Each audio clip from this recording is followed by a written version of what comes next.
Moving on to multiplying polynomials. We've already seen how to add and subtract polynomials.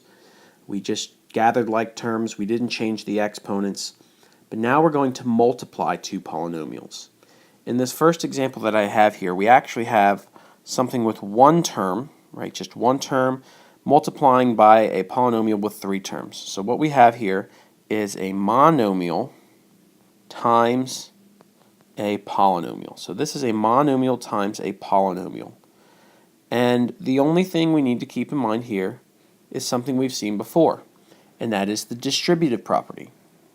We need to take this 5x squared y and distribute it to all three terms. Just like if there's only a 5 here, you would distribute that 5 to all three of these terms. But it's not just a 5, it's a 5x squared y. So we're going to take this whole thing and distribute this whole thing to all three of those terms.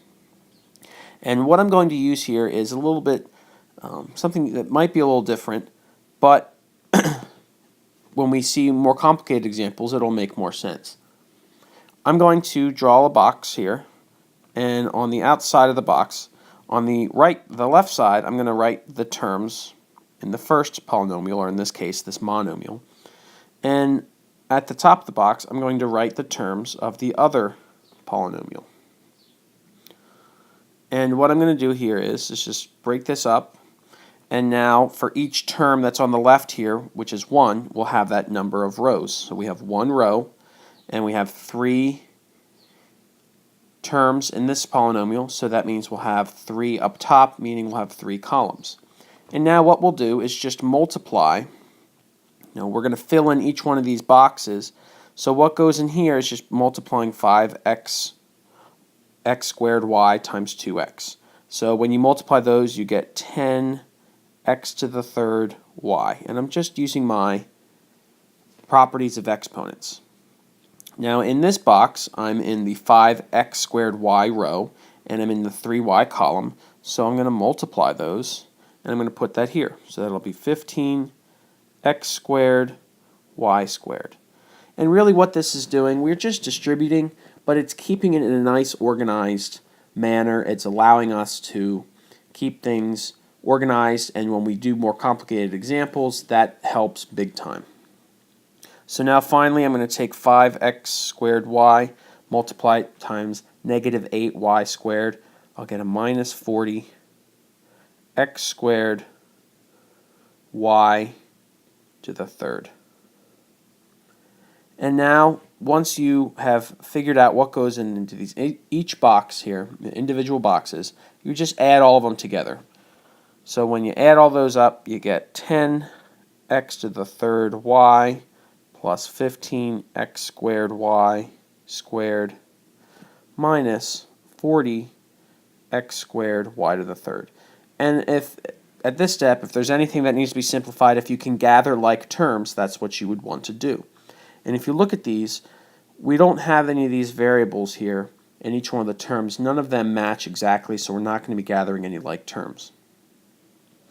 So again, what we're doing is distributing 5x squared y to all three of these terms. When I write it using this graphic organizer, it allows me to keep it organized.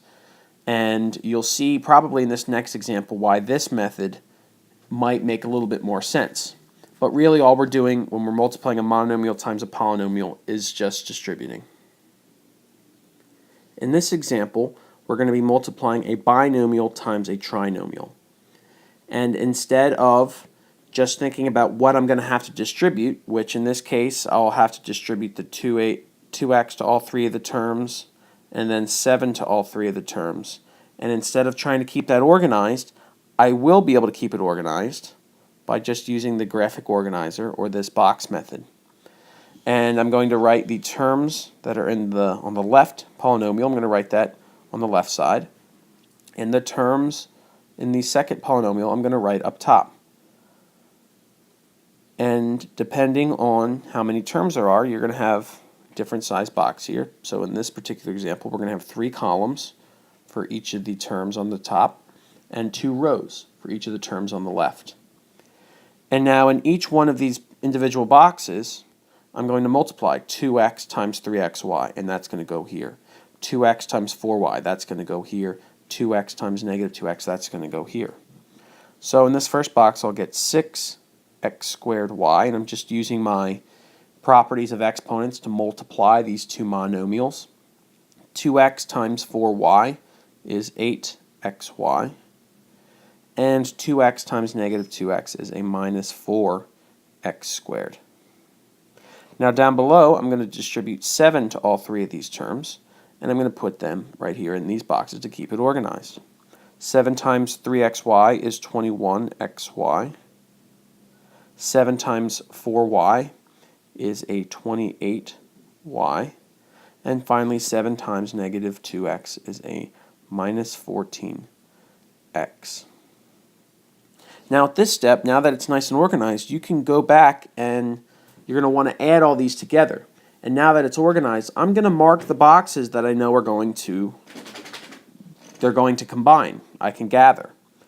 So I see here that I have 8xy's, and I'm going to add that to 21xy's. So when I go to combine these boxes, that is two different boxes that I'll be able to gather into one when I gather these like terms.